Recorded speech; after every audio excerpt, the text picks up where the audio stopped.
Welcome to our show, US Briefing.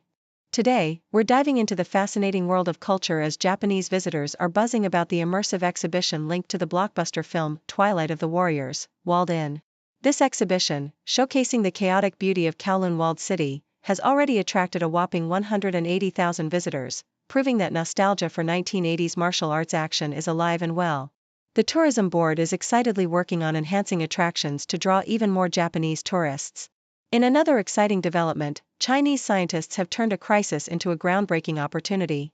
Faced with the stranded Boeing Starliner astronauts, researchers have made a significant advancement in solid-fuel rocket technology that could revolutionize both military capabilities and space exploration. By injecting helium into traditional rocket motors, they've discovered a way to boost thrust by 300% while keeping exhaust cool and stealthy.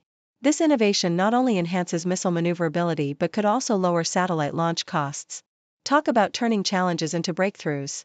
Lastly, the French nuclear-powered aircraft carrier, Charles de Gaulle, has made waves in the South China Sea by conducting combat drills with Filipino forces, raising eyebrows and tensions with China. These exercises underscore France's commitment to regional security and maritime cooperation amidst ongoing territorial disputes. With military ties strengthening between France and the Philippines, this move is sure to keep the geopolitical landscape buzzing. Please stay tuned for more detailed coverage. South China Morning Post: a wave of nostalgia is sweeping through Japan as thousands flock to an exhibition celebrating the Hong Kong film Twilight of the Warriors, Walled In, which has become a box office sensation. The film, set in the notorious Kowloon Walled City during the 1980s, has resonated with audiences, earning over 100 million yen in Japan shortly after its release. The immersive exhibition at the Airside Shopping Center in Kai-tak has attracted around 180,000 visitors, including many Japanese tourists drawn to the allure of the walled city, known for its chaotic beauty and rich history. As they wander through life-size replicas of the enclave, visitors indulge in culinary delights featured in the film, while reflecting on the cultural significance of Hong Kong's action cinema, which has left a lasting impression on Japanese audiences since the golden era of martial arts films. South China Morning Post: in a remarkable turn of events, Chinese scientists have turned a crisis involving Boeing's Starliner astronauts into a groundbreaking advancement in rocket propulsion technology. After the astronauts became stranded due to helium leaks, researchers at Harbin Engineering University discovered that injecting helium into solid rocket motors could dramatically enhance thrust capabilities while also achieving thermal stealth. By optimizing the helium-to-combustion gas ratio, they managed to increase thrust by 300%, while simultaneously cooling exhaust plumes to evade infrared detection. This innovative approach not only promises to revolutionize military applications, potentially outmaneuvering advanced missile defense systems, but also offers a more cost-effective solution for launching satellites. The implications of this research could reshape the landscape of modern warfare and space exploration. South China Morning Post: France's nuclear-powered aircraft carrier, Charles de Gaulle, has made a significant visit to the Philippines, showcasing military strength in the contentious South China Sea. Engaging in joint exercises with Filipino forces, the carrier's presence underscores France's commitment to regional security amid rising tensions with China. The drills, which included anti-submarine warfare and aerial combat training, reflect France's ongoing efforts to bolster military ties with Southeast Asian nations. Despite China's strong opposition to foreign military activities in the region, French officials emphasize that these maneuvers are not aimed at any specific country.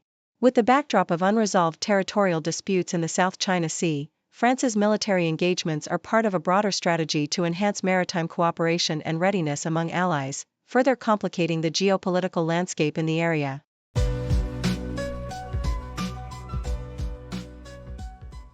Yahoo US reports on the Pittsburgh Penguins' disheartening 8-3 defeat against the Washington Capitals, marking the most goals they've allowed in a single game this season. The Penguins, who returned from the Four Nations face-off break, seemed unprepared as they faced a relentless Capitals team. This loss raises concerns about the team's playoff chances, with only a 2.6% likelihood of qualifying, according to MoneyPuck.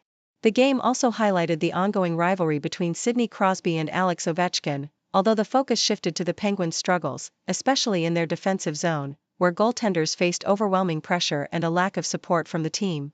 The Associated Press covers the recent military drills conducted by France's nuclear-powered aircraft carrier, Charles de Gaulle, with Filipino forces in the disputed South China Sea. This show of strength is part of France's commitment to regional security and maritime cooperation, particularly as tensions with China escalate over territorial claims. The exercises included anti-submarine warfare and aerial combat training, underscoring France's strategic partnerships in the region. The presence of the French carrier, along with its accompanying warships, marks a significant engagement with Southeast Asian nations, as they seek to bolster their military ties amid ongoing disputes with China over maritime boundaries. The South China Morning Post highlights the plight of a Chinese woman detained in a migrant camp in Panama, where deportees from the U.S. are being held under harsh conditions.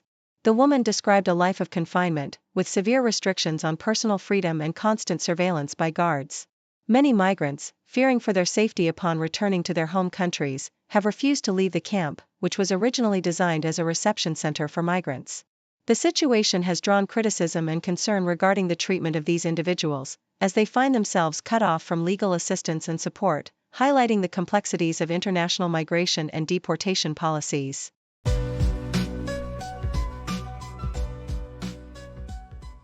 South China Morning Post Jaffa Lam's journey from a childhood marked by poverty as a new immigrant in Hong Kong to her recognition by a major international gallery illustrates the complex tapestry of Hong Kong's art scene, intertwined with its historical and cultural shifts. Born in 1973 in Fujian, China, Lam's family migrated to Hong Kong in 1985, where they faced the challenges of adapting to a new life amid the impending handover to China. Despite initial struggles, Lam's talent in art provided her with opportunities, eventually leading her to pursue a fine arts education at the Chinese University of Hong Kong. Influenced by a lineage of artists and intellectuals who fled turmoil in mainland China, Lam's early work reflected a desire to continue the tradition of Chinese calligraphy. However, her understanding of art evolved significantly during her studies, especially as she engaged with contemporary issues and the unique identity of Hong Kong artists. By the late 1990s, amidst the backdrop of Hong Kong's transition, artists began to explore new forms of expression, moving away from traditional styles to engage with the socio-political landscape of the city. Associated Press in a bold move to aid recovery from the catastrophic wildfires that ravaged Los Angeles in January, California Governor Gavin Newsom has appealed to Congress for nearly $40 billion in federal assistance.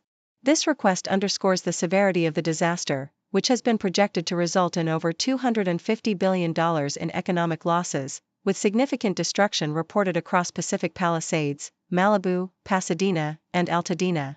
Newsom's detailed letter to key lawmakers emphasizes the need for robust support to rebuild homes, businesses, and infrastructure, while also addressing the immediate needs of those affected. Among the funding requests, $16.8 billion is sought from FEMA for property and infrastructure restoration, alongside additional funds from various federal departments aimed at providing relief to fire victims and supporting long-term recovery efforts. Despite the potential for political strings attached to federal aid, Newsom expressed gratitude for the administration's initial support, highlighting the urgency and importance of federal assistance in restoring one of the world's most economically vital regions. Thank you for tuning in. The content above showcases the latest briefing reports and analytical synopses, thoughtfully curated by the 6Do team. These insights stem from a wide array of reputable media outlets, think tanks, government sources, and specialized experts worldwide. We encourage you to explore these sources for a comprehensive perspective. Keep in mind that while the content may not always align with the official standpoint of 6Do Brief, it's not meant to be taken as absolute directives for decision-making.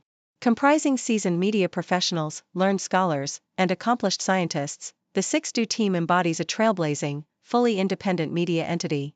To customize 6Do Brief to meet your professional needs, you have the option to subscribe to a diverse array of briefings on our website, 6dobrief.com. Regardless of your location, you can conveniently receive 6Do Brief via email. News breaks, buzz the ground, stories spit, walls come down. Voices merge in the sound, faces mix in the crowd.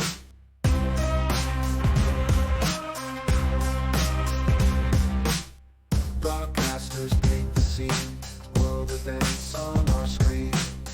Every link a different theme, words collide in the stream. 6 degrees connect the dots, background stories more than nuts. Hear the voices rise aloft, truth unveils in every spot.